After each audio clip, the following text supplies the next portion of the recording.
کو سکھ دینے کی اللہ تعالیٰ نے کیا کیا فضیلت رکھی ہے. چونکہ پڑھنے کا ذوق نہیں نا, پڑھتے کوئی نہیں, پڑھے بغیر بھی کبھی کسی کو میں تو اپنی بیوی سے بھی کہتا رہا تو کچھ پڑھ لیا کرو, اتنی سینکڑوں کتابیں گھر میں بھری ہیں, وہ کچھ دیکھو تو صحیح, کچھ پڑھو تو صحیح. پڑھے بغیر بھی کب پہلی وحی نہیں دیکھتے ہو, پہلی وحی اقرا اقرا پڑھو, سوری گتھیاں سے اقرا. جبریل آئے پیر کا دن, رمضان کا مہینہ, اور آپ بیٹھے ہوئے ہیں, صبح کا وقت ہے, چاشت کے قریب. فظہر الناموس, ایک ریشمی رومال سبز رنگ کا یوں پھیلایا, اس کے اوپر اقرا کی 5 آیات 19 حرف. تو اللہ کے تو جبریل نے کہا اقرا, پڑھیے یا رسول اللہ. تو آپ نے کہا ما انا بقارن, میں پڑھا ہوا نہیں. تو سینے سے لگایا, کھینچا, پھر چھوڑا. آپ نے کہا, پھر کہا اقرا, پڑھیے. آپ نے کہا مجھ سے نہیں پڑھا جا رہا, ما انا بقارن, میں تو پڑھا ہوا نہیں ہوں. پھر انہوں نے سینے سے لگایا, کہا اقرا, پھر چھوڑا, کہا ما انا بقارن. پھر تیسری دفعہ سینے سے لگایا, کہا اقرا.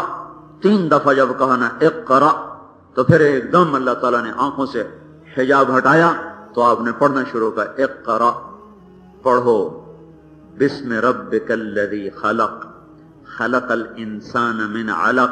پھر کہا اقرا اقرا وربک الاکرم الذی علم بالقلم علم الانسان ما لم يعلم. یہ ہمارے تبلیغی ہیں کہ وہ دنیا جہنم میں جا رہی ہے, ان کو کتابیں پڑھنے کی سوچی ہوئی. ایسے پاگل دیوانے, دنیا دوزخ میں جا رہی ہے, ان کو کتابوں کی سوچی ہوئی. وہ بھائی کبھی علم و باج کرے فقیری, کافر مرے دیوانہ ہو. کبھی کسی نے علم کے بغیر بھی کسی راہ کو تک. اور یہ جو تاجر ہیں, ان کو تو پیسہ کمانے سے فرصت کوئی نہیں, انہوں نے خاک پڑھنا ہے, بس صرف نوائے وقت پڑھ لیتے ہیں یا جنگ پڑھ لیتے ہیں بس. اس کے علاوہ ان کو بھی نہ کوئی ذوق, نہ شوق, نہ خوف کہ کچھ تو پڑھیں. کہ 5 دفعہ آیا ہے پہلا حکم, اقرا, پہلا جبریل بولے, پھر کہا اقرا, پھر بولے اقرا. تیسری دفعہ آپ کا پڑھنا شروع ہو گیا. پھر قرآن بولا اقرا, پڑھو, بسم ربک الذی خلق, اپنے رب کی مدد کے ساتھ یا اپنے رب کے نام کے ساتھ, دونوں میں بات, دونوں مطلب کے ساتھ ہے. اپنے رب کی مدد کے ساتھ یا اپنے رب کی برکت والے نام کے ساتھ پڑھو. اس امت کو پہلا حکم ہی پڑھنے کا ملا ہے. بسم ربک الذی خلق خلق الانسان من علق, جس نے تمہیں ایک لوتھڑے سے پیدا کیا. پھر اللہ نے کہا اقرا, پڑھ, وربک الاکرم, تیرا رب اکرم ہے. اکرم کسے کہتے ہیں؟ جو کسی کی محنت سے زائد اس کو صلہ دے, اس کو کہتے ہیں اکرم. جو کسی کی محنت سے بڑھ کے صلہ دے, اس کو کہتے ہیں اکرم. تو اللہ تعالیٰ یوں کہہ رہا ہے, اگر تم پڑھو گے تو میں تم پر علم کے وہ دروازے کھولوں گا جس کا تم سوچ اور تصور بھی نہیں کر سکتے ہو. وہ تمہارے دہانے کھلتے چلے جائیں گے معرفت کے. تم پڑھو صحیح. کیوں؟ اقرا وربک الاکرم الذی علم بالقلم علم الانسان ما لم يعلم. پڑھو کہ میں نے تمہیں پڑھنے کا حکم دیا ہے اور میں نے تمہیں قلم کی طاقت دی ہے. قلم, اس امت کا جو قلم ہے وہ اتنا طاقتور ہے. اگر یہ قلم نہ چلتا تو نہ قرآن ہوتا, نہ بخاری ہوتی, نہ مسلم ہوتی, نہ سیرت رسول ہوتی, نہ البدایہ والنہایہ کی تاریخ ہوتی, نہ قرآن کی تفسیر ہوتی. پہلی قوموں نے قلم نہ اٹھایا, انہوں نے کتنا بڑا نقصان کیا. ان کی تورات آسمانی کتاب گم ہو گئی, زبور آسمانی کتاب گم ہو گئی, انجیل آسمانی کتاب گم ہو گئی. یہ جو انجیل ہے یہ وہ نہیں جو آسمان سے آئی تھی. یہ 4 آدمی ہیں, 4 آدمی, ان 4 میں صرف 2 ہیں, ایک لوکا ایک متا. اور 70 انجیلیں تھیں, ان میں سے 4 چھانٹی, 4 میں سے 2. آج کل جو انجیل ہے وہ لوکا اور متا. ایک یوحنا تھے اور ایک کیا تھے, سینٹ پیٹر. یہ 4 آدمی تھے جنہوں نے عیسیٰ علیہ السلام کی سوانح کو لکھا اور ان کے ارشادات کو لکھا وہ اصل انجیل تو گئی، قلم نہ چلے، قلم نہ چلا تو کیا ہوا کہ اصل کتاب بھی گئی. پھر وہ 70 کتابیں بنی، 70 کی 4، 4 کی 2، لوقا اور متی کی 2. لوقا بھی ایک ان کے بڑے آدمیوں میں سے تھے، متی بھی ان کے بڑے آدمیوں میں سے تھے. انہوں نے اپنی یادداشت پر اس کو لکھا اور ختم. لیکن اللہ نے پہلا حکم جب قلم کا دیا کہ اقرأ وربک الاکرم الذی علم بالقلم، اپنے بچوں میں علم کا ذوق پیدا کرو، علم کا شوق پیدا کرو، کتابیں پڑھنے کا ذوق پیدا کرو. خالی ان کو سکول کا کام کر لیا، ہوم ورک کر لیا، بس اسی کا ذوق پیدا کر دیا، ان کو پیسے پہ لگا دیا، کمائی پہ لگا دیا. جب علم نہ ہوگا تو زندگی کی راہوں کا پتہ کیسے چلے گا؟ علم کا نور نہ ہوگا، علم کی روشنی نہ ہوگی تو اللہ کی معرفت کے راستے کیسے طے کیے جائیں گے، اور جنت اور جہنم کے حقائق کیسے معلوم ہوں گے؟ کہا قلم پکڑاؤ. اس امت نے قلم پکڑا، پھر قلم پکڑا اور پھر اس قلم کو چالو کیا اور جاری کیا، اور آج تک وہ قلم ہاتھ میں ہے. اقرأ وربک الاکرم الذی علم بالقلم. اللہ تعالیٰ نے اس امت سے یہ خصوصی کام لیا کہ زندگیاں گزار دی لوگوں نے چٹائی پہ بیٹھ کے لکھ لکھ لکھ لکھ. کتنے علماء ایسے آئے ہیں جنہوں نے شادی نہ کی، علم کا ایسا ذوق لگا، شادی نہ کی. سب سے بڑے مفسر ابن جریر، تاریخ کے بھی تفسیر کے بھی، ان کی تفسیر کے بغیر کوئی تفسیر لکھ نہیں سکتا. انہوں نے علم کے ذوق میں شادی نہیں کی تھی، ساری رات لکھتے رہتے تھے، ساری رات چراغ کی لو پر بیٹھ کے لکھتے رہتے. فارابی نے کوئی 80 سال کی عمر پائی، 60 علموں پر عبور حاصل کیا، 60 علوم پر عبور حاصل تھا، اور شادی نہ کی. اور حکومتیں بڑی بڑی ان کو دیتے تھے عطیہ، ان کے علم کی وجہ سے سارے تقسیم کر دیتے تھے. فقر کی زندگی گزار دی، ساری زندگی کاغذ اور قلم کے ساتھ زندگی گزر گئی. ان کے نام زندہ ہو گئے. ابن جوزی رحمت اللہ علیہ، یہ لوگ آج سے 800 سال 900 سال پہلے کے لوگ ہیں، لیکن ان کے نام آج زندہ ہیں. ابن القیم کے نام زندہ ہیں کہ ان کی ماں نے ان کو قلم پکڑایا، ان کی ماں نے انہیں لکھنا سکھایا، ان کی ماں نے ان کے اندر علم کے ذوق پیدا کیے. جیسے آج کے ماں باپ کمائی کا ذوق پیدا کرتے ہیں اور دنیا کی دوڑ لگانے کا ذوق پیدا کرتے ہیں، ان ماں نے ان کے اندر علم کے ذوق پیدا کیا. سفیان ثوری اپنی ماں سے کہنے کہ مجھے اللہ کے نام پہ وقف کرو. کہنے کہ پہلے مجھے کچھ کر کے دکھاؤ پھر اللہ کے نام پہ وقف کروں. اچھی چیز اللہ کو دیتے ہیں، بری چیز تو نہیں دیتے. تو ان کو اپنے گھر میں پہلے تہجد پہ ڈالا اور نمازوں پہ ڈالا، ذکر پہ ڈالا، تلاوت پہ ڈالا. جب ان کے اندر نیکی کی صفات نمایاں ہو گئیں کہ جا بیٹا تجھے اللہ کے نام پہ وقف کر دیا. جو نکلے نکلے نکلے 19 سال کے بعد واپس آئے. 19 برس. رات کو پہنچے، دروازے پہ دستک دی تو اندر سے ماں نے پوچھا کون؟ کہا جی سفیان آپ کا بیٹا. 19 سال کے بعد بیٹا ہے تو ماں کا کیا جذبہ ہوگا. میں تو جب رائمنڈ پڑھتا تھا تو 10 مہینے کے بعد گھر جاتا تھا. میں 10 مہینے میں چھٹی نہیں ہوتی تھی. بڑی عید پر جب جاتے تھے تو اس کے بعد کوئی چھٹی نہیں ہے، پھر چھوٹی عید پہ گھر جانا ہوتا تھا. وہ 10 مہینے کے بعد جب گھر جاتے تو ماں بھی قربان ہو رہی، باپ بھی فدا ہو رہا، وہ کیا کیا کھانے اور سیوا ہو رہی. 19 سال کے بعد واپس لوٹے تو انہوں نے کہا کون؟ کا جی سفیان. کہا واہ واہ، میں تو تمہیں اللہ کے نام پہ وقف کر چکی ہوں، اور جو چیز وقف کر دی جائے اس کا تو واپس لینا ہی جائز کوئی نہیں. جا یہیں سے واپس چلا جا، قیامت کے دن اب تجھ سے ملوں گی.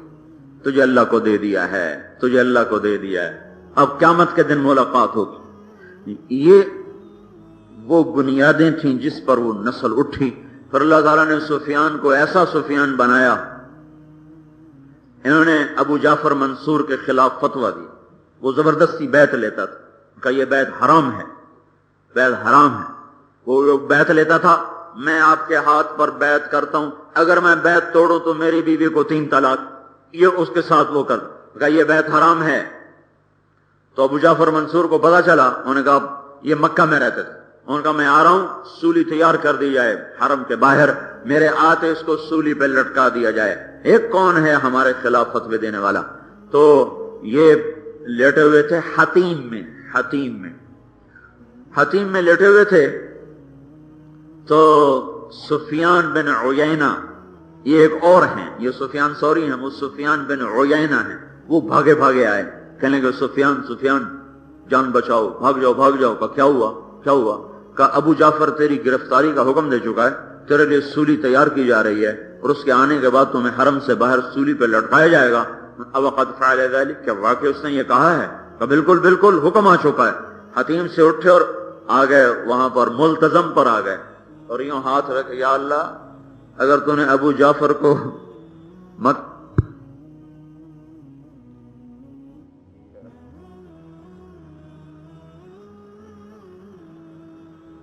ہاں کیسا بول ہے، اللہ سے کہہ رہے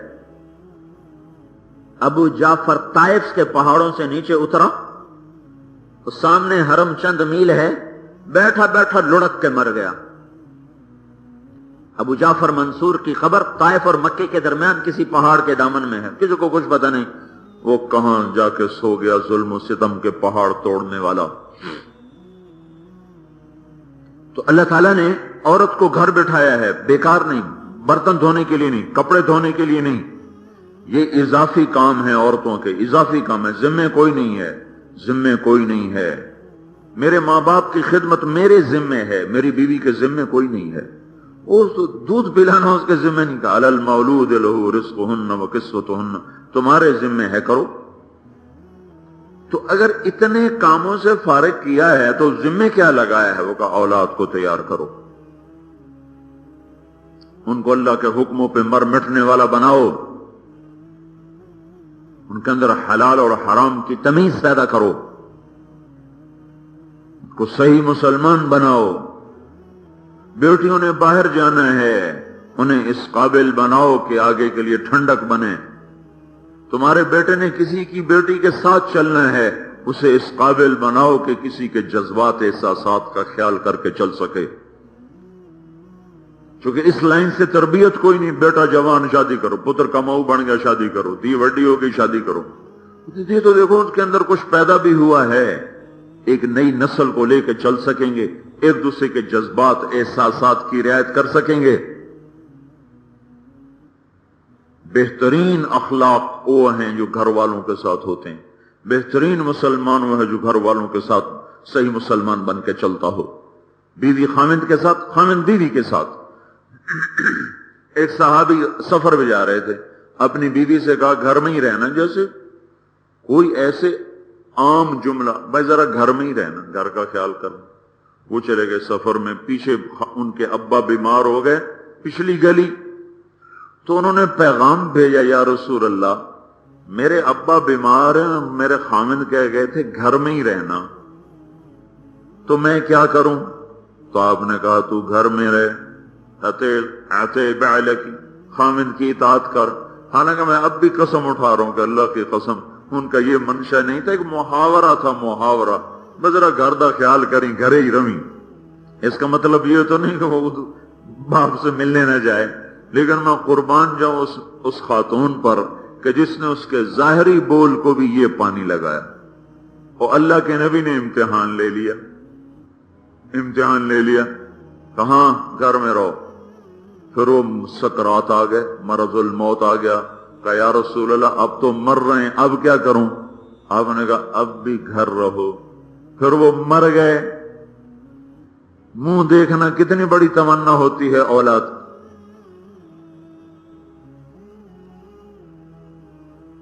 پھر انہوں نے کہا یا رسول اللہ چلی جاؤں؟ کہا نہیں، گھر رہو۔ وہ گھر میں رہیں۔ مرنے والا صحابی ہے، جنازہ حضور نے پڑھایا ہے، ان کے اپنے صحابی ہونے کا مرتبہ کوئی تھوڑا ہے، اور نبی کا جنازہ پڑھانا اس پر زائد چیز ہے۔ لیکن جب ان کو دفن کر کے آیا تو آپ نے کہا، اور بچی سے کہو تیری اس صبر پر اللہ نے تیرے باپ کو جنت دی ہے۔ صحابی ہونے کی وجہ سے نہیں کہا کہ تیرے اس عمل پر اللہ نے تیرے باپ کو جنت دی ہے۔ تو جن بنیادوں پہ نسل کو اٹھانا ہوتا اس پہ پہلی چیز ایمان ہے۔ یا بنی لا تشرک باللہ، یہ پہلی چیز ہے کہ ان کے دل میں اللہ اتر جائے، اللہ کی ہیبت، جلال، کبریائی، عظمت، جبروت، یہ ان کے دلوں میں گڑ جائے، اتر جائے. چونکہ اللہ کا لفظ ایک ناآشنا لفظ بن گیا ہے. اللہ کی ہیبت وہ دلوں سے نکلی ہوئی ہے، ماں باپ کے دل سے بھی نکلی ہوئی ہے. پہلی چیز ایمان ہے. یا بنی لا تشرک باللہ، یہ پہلی چیز ہے کہ ان کے دل میں اللہ اتر جائے. اللہ کی ہیبت، جلال، کبریائی، عظمت، جبروت یہ ان کے دلوں میں گڑ جائے، اتر جائے. چونکہ اللہ کا لفظ ایک ناآشنا لفظ بن گیا ہے. اللہ کی ہیبت وہ دلوں سے نکلی ہوئی ہے، ماں باپ کے دل سے بھی نکلی ہوئی ہے، اولاد کے دل سے بھی نکلی ہوئی ہے. حالانکہ کائنات ساری کی ساری، باہر سے لے کر بر، زمین سے لے کر آسمان، اور سرا سے لے کر سریا، اور ناری اور نوری اور آبی اور خاکی، یہ ساری کی ساری کائنات اللہ تعالیٰ کی ایک مٹھی میں ہے. الارض جمیعا قبضته یوم القیامہ، آسمان اس کی مٹھی میں ہے. والسماوات مطویات بیمینہ، سارے جہان پر بے خطا حکومت کرتا ہے، اکیلا حکومت کرتا ہے، تنہا حکومت کرتا ہے، مشورہ نہیں لیتا، خطا نہیں کھاتا، بھولتا نہیں، گھبراتا نہیں، تھکتا نہیں، اونگتا نہیں، سوتا نہیں، غافل نہیں ہے، جاہل نہیں ہے، عاجز نہیں ہے، ظالم نہیں ہے، اور کوئی چیزوں سے چھپی ہوئی نہیں ہے. اپنی بقا کے لیے روٹی کا محتاج نہیں، پانی کا محتاج نہیں، بچوں کا محتاج نہیں، بیوی کا محتاج نہیں، اپنے رہنے کے لیے مکان کا محتاج نہیں، زمانے کا محتاج نہیں. اب کتنی عجیب بات، سوچو تو صحیح. اللہ ایک ذات ہے اور سچی ذات ہے، پر مکان سے پاک ہے، لا مکان ہے. کیونکہ مکان مخلوق ہے اور اللہ خالق ہے. خالق مخلوق میں آ نہیں سکتا. زمان ایک مخلوق ہے اور اللہ خالق ہے. خالق مخلوق میں آ نہیں سکتا. عرش پہ بیٹھا ہوا نہیں ہے. عرش تو اس کی عظمتوں کی نشانی ہے، وہ عرشوں سے بلند و بالا ہے. زمان مکان سے پاک ہے، جہت شرق غرب شمال جنوب سے پاک ہے. غفلت، سونا، اونگنا، تھکنا، جماہی لینا، ان ساری چیزوں سے وہ پاک ہے. لشکروں کا محتاج نہیں، فرشتوں کا محتاج نہیں. لا یستعین بشیء، کسی سے مدد نہیں لیتا. لا یحتاج الی شیء، کسی کا وہ محتاج نہیں ہوتا. لا یعودہ شیء، کوئی چیز اسے تھکاتی نہیں. لا یغلبہ شیء، کوئی چیز اس پہ غالب نہیں. لا یعزب عنہ شیء، کوئی چیز اس سے چھپی ہوئی کوئی نہیں. کوئی چیز اسے چھپ نہیں سکتی. خالق کل شیء، ہر چیز کو بنایا اس نے. مالک کل شیء، ہر چیز پر قبضہ اور ملک اس کا. قبل کل شیء، ہر شے سے پہلے اللہ. بعد کل شیء، ہر شے کے بعد اللہ. فوق کل شیء، ہر چیز سے بلند و بالا اللہ. دون کل شیء، ہر چیز سے چھپا ہوا اللہ. کوئی چیز نہ چھپ سکے، نہ کھلا ہوا سامنے، چھپا ہوا سامنے، عیاں بھی سامنے، نہاں بھی سامنے. یہ اللہ بڑی ذات ہے.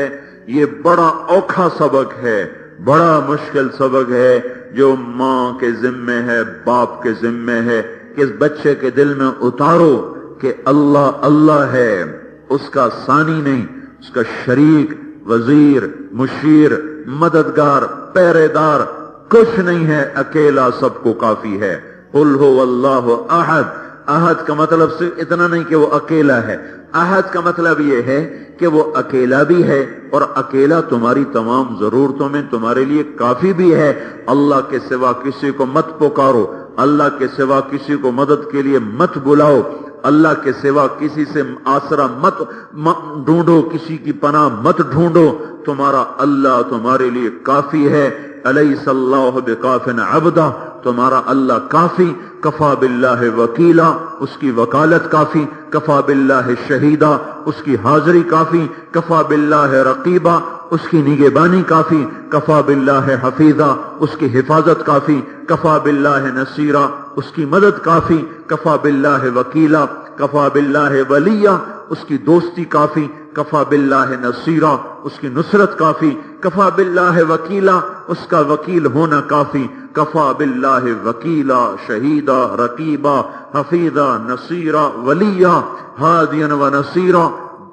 ضربیں لگا لگا لگا اللہ تعالی ہمیں جھنجھوڑتا ہے، تمہارا اللہ تمہیں اکیلا کافی، تمہارا اللہ تمہیں اکیلا کافی، تمہارا اللہ تمہاری خلوت میں سنتا، تمہارا اللہ تمہاری جلوت میں سنتا، تمہارا اللہ تمہارے دل کی دھڑکنوں کی صدا سنتا ہے، تمہارا اللہ تم سب کے اکٹھے بولنے پر سنتا ہے۔ یا بنی لا تشرک باللہ، پہلا سبق ہے لا الہ الا اللہ کا دل میں اتارنا، کہ لا الہ الا اللہ دنیا کا بڑا مشکل سبق ہے، دل میں غیروں کو نکالنا اور اللہ کی محبت کو اتارنا، یہ دانتوں پسینے آنے والا کام ہے۔ توحید رسالت کے بغیر مکمل نہیں ہے، تو حضرت محمد صلی اللہ علیہ وسلم کی سیرت کو بتانا، سنانا، سمجھانا۔ شکر کرو اللہ نے ہمارے بچوں کی فطرت میں یہ رکھا ہے۔ میں گھر میں تعلیم کراتا تھا، میں بیمار ہوا 2 مہینے کے لیے گھر میں رہا، بچے سارے اکٹھے ہو جاتے، میں ان کو سناتا، پھر وہ تھوڑی دیر میں تنگ پڑ جاتے، تو میں نے اس طریقہ سوچا میں ان کو حضور کی کہانی سنائے، اس کہانی کے انداز میں نے اپنے نبی کی سیرت کو سنانا شروع کیا۔ 2 مہینے میں ان کو 1 گھنٹہ روز سناتا۔ وہ ایسے متوجہ ہو گئے کہ میں کبھی مہمانوں میں مصروف ہوتا تو مجھے پکڑ کے لے آتے کہ ابھی چلو وقت ہو گیا، تعلیم کا وقت ہو گیا، چلو۔ تو 2 مہینے مسلسل میں انہیں سناتا رہا، اور وہ جب میں کہتا باقی آئندہ، وہ کہتے نہیں تھوڑا سا اور سنا دیں، میں کہ نہیں باقی کل، وہ کہتے تھوڑا سا اور سنا دیں۔ جس دن میں نے حضور کی وفات کا قصہ سنایا، آخری دن حضور کی وفات کا جو قصہ سنایا، تو میرا اس وقت بھتیجا تھا 5 سال کا، تو اپنی ماں کے گلے لگ کر اتنا رویا کہ سارے رونے لگے۔ وہ یوں بس یہ کہتا جا رہا تھا ہمارے نبی کیوں فوت ہو گئے، ہمارے نبی کیوں فوت ہو گئے، ہمارے نبی کیوں فوت ہو گئے۔ میں اس دن حیران ہوا کہ اللہ نے کتنا کرم کیا ہے، جس نے ہمارے بچوں کے خمیر میں بھی، جانتے بھی نہیں کہ نبی ہے کون، پھر بھی ایسی محبت کو ڈال دیا ہے، اور ایسا اندر خمیر میں گوند کے رکھ دیا ہے لا الہ الا اللہ محمد رسول اللہ کو۔ یہ ماؤں کے ذمے ہے اس کو پانی لگانا، اس بیج کو درخت بنانا، یہ ماں باپ کے ذمے ہے، اس کے لیے اپنی جانوں کو کھپانا، اس کے لیے وقت نکالنا پڑتا ہے۔ نبی کی سیرت سناؤ، بچے کہتے ہیں اماں مجھے کہانی سناؤ، چھوٹا بچہ کہے گا کہانی سناؤ، اب وہ شروع ہو جائیں گی کبھی کوئی کہانی کبھی کوئی کہانی۔ انہیں نبیوں کی کہانی سناؤ، انہیں حضور کی کہانی سناؤ، انہیں جنت کی کہانی سناؤ، انہیں جہنم کی کہانی سناؤ۔ بڑے ہو گئے تو استغفار کرو کہ کیوں نہ یہ کام کیا۔ چھوٹے اگر بچے ہیں جن عورتوں کے، تو ان کے ساتھ یہ کام کریں کہ ان کے اندر یہ اللہ اس کے رسول کی محبت کو ان کے اندر پیوست کریں۔ یہ مدرسوں سے چیز حاصل نہیں ہوتی، اسکولوں سے، اسکول تو پہلے ہی مذبح خانے ہیں۔ چھوٹی چھوٹی بچیاں ننگی باز جا رہی تھی تمہارے اسکول، ماؤں نے فراق پہنا کے اسکول بھیجا ہوتا ہے، ساری ٹانگیں ننگی، سر ننگا، ٹانگیں ننگی، کہاں بھیج رہی ہو ان کو؟ تمہیں اللہ پکڑے گا نہیں، یہ تمہاری اولاد قیامت کے دن تمہارا گریبان پکڑ گئے، یا اللہ انہوں نے ہمیں ننگا کیا تھا، پہلے ان کو دوزخ میں ڈال پھر ہمیں دوزخ میں ڈال۔ 4 سال کے بچے کو ٹائی لگا کے اسکول بھیجتی ہو تم ساری مائیں روزانہ، کیا یہی نہیں کرتی ہو؟ بچے کو ٹائیاں لگاتی ہو، پتلون چڑھاتی ہو، شرٹ پہناتی ہو، اور لڑکی کو فراق پہناتے ہو ساری ننگی ٹانگوں کے ساتھ۔ میں لاہور میں نکلا بیکن اسکول کے سامنے، فجر پڑھ کے نکلا تھا، ذرا سیر لمبی ہو گئی تو اسکول کے آنے کا وقت ہو گیا، تو ایک لڑکی نکلی 10-11 سال کی لکڑی، ساری ٹانگیں ننگی تھی اس کی، اور سر ننگا، اور ماں چھوڑنے آئی ہوئی تھی۔ کتنے دن میں اس کو یاد کر کے روتا رہا کہ اب اس بیٹی کا کیا قصور، کل اگر یہ پردہ نہیں کرے گی تو اس کا کیا قصور، کل اگر یہ اللہ دین کا مذاق اڑائے گی تو اس کا کیا قصور۔ لڑکیوں کو پتلونے پہنا دو۔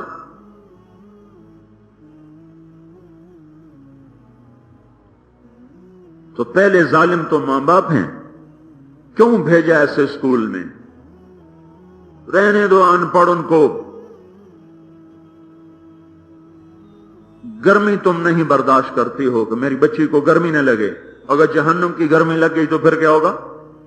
اور قبر نے پکڑ لیا، جھٹکا دے دیا تو پھر کیا ہوگا؟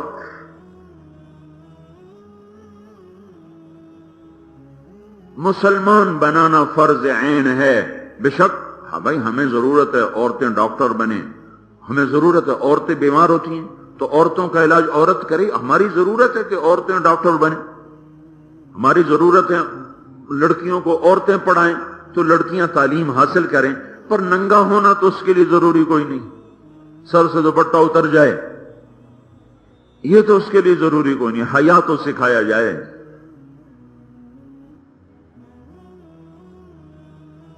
کیا بتاؤں، ہماری جماعت تھی امریکہ، تو ڈاکٹر کرنل منیر امیر الدین ہمارے ساتھ تھے، تو کولوراڈو میں ایک کلب تھا، مسلمان کا بدبخت کا کلب تھا، اس میں ننگا ڈانس ہوتا تھا، ننگا، ایک لڑکی سٹیج پہ ننگی ناچتی تھی، ایک ڈرم بجاتا تھا وہ ناچتی تھی، تو وہ بوڑھے آدمی تھے، وہی گئے کلب میں چلے گئے، عمر ان کی 70-80 سال، تو وہ سارے بیٹھے، دیکھنے والے بھی مسلمان تھے، تو وہ شراب پی رہے تھے، تو انہوں نے ان کو جمع کر کے نا دعوت دینا شروع کر دی۔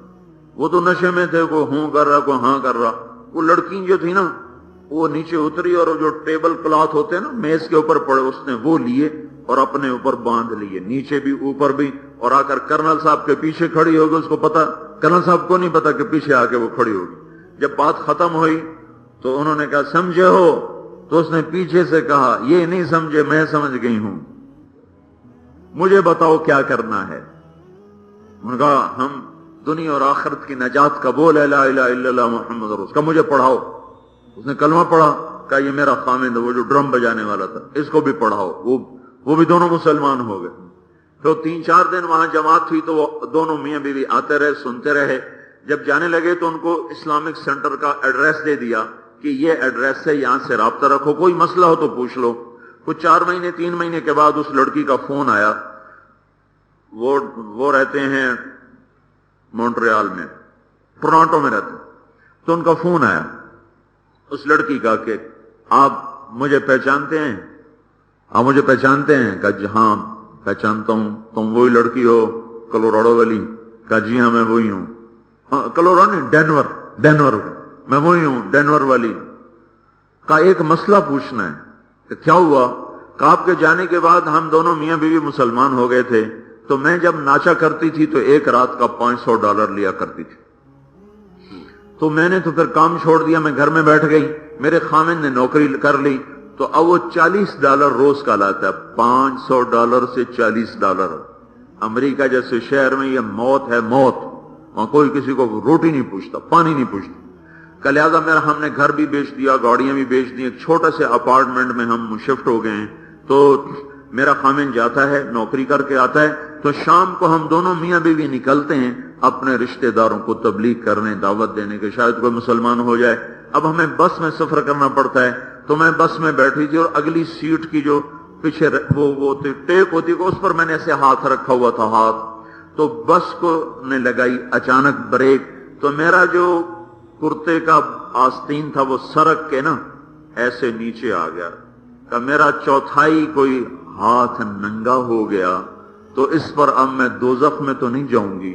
اور یہ کہہ کر وہ رونے لگی، پھوٹ پھوٹ کے رونے لگی۔ تو کرنل صاحب نے کہا نہیں بیٹی، اسلام میں ایسا مذہب نہیں ہے، اللہ تعالیٰ نے اتنی سختی نہیں رکھی ہے، اللہ معاف کرنے والا ہے۔ یا بالکل ننگی ہو کے ناچ رہی ہے، یا چوتھائی بازو کلائی ننگی ہونے پر وہ رو رہی ہے، یہ تربیت ہے، یہ ایمان ہے۔ دیکھتے نہیں ہو تم اپنی بچیوں کو کیسے لباس سلوا کے دے رہی ہو؟ مائیں ہو مائیں، تو تمہیں اپنے بچیوں کا لباس پہنتا ہو، اب دیکھ کے تمہیں شرم نہیں آتی؟ غیر شرما کے کنی کترا کے گزرتے ہیں، تم ماں ہو کر ایسے لباس سلواتی ہو، سینہ بھی ننگا، کمر بھی ننگی، بازو ہیں ہی کوئی نہیں۔